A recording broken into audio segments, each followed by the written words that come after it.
We had South Country or Minnesota Care until the end of the last January 31st. Mr. Thiessen's employer does offer health insurance. The problem with that health insurance is that it is not very comprehensive and it is very expensive. It's $750 a month for their family. There just came some problems now that I could really use insurance. I might have cancer in my uterus, but I'm not sure. Telling the story, I think, helps. I see, day after day patients who are working, who make too much to qualify for a program or have lost their job or can't leave a job because of their health care benefits or lack of. So it's an ongoing problem and has only gotten worse. Yeah, I didn't know about it. Yeah, they just started it maybe 2 weeks ago.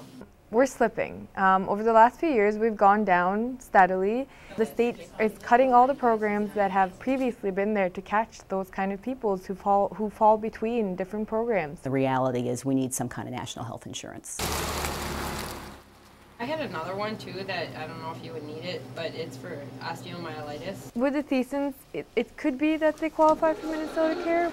The reason why they didn't know that they could still possibly qualify for Minnesota Care is the fact that their caseworker didn't know that they could still qualify.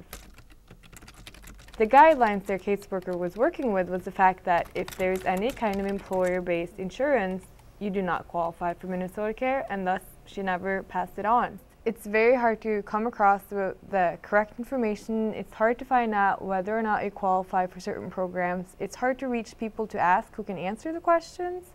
And it will take you months to find out whether or not you will get on any of these programs. And in the meantime, you don't know what you're going to do, especially if, like Mrs. Thiessen, you already are sick. You probably won't get private insurance because you have a pre-existing condition.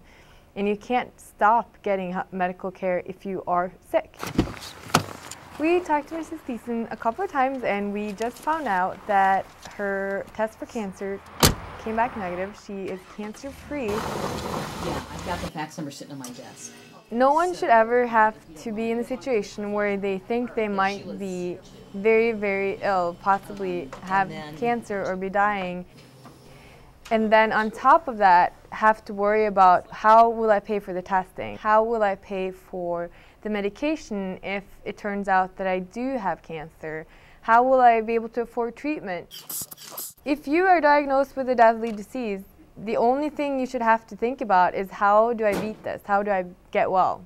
Not how do I pay for that?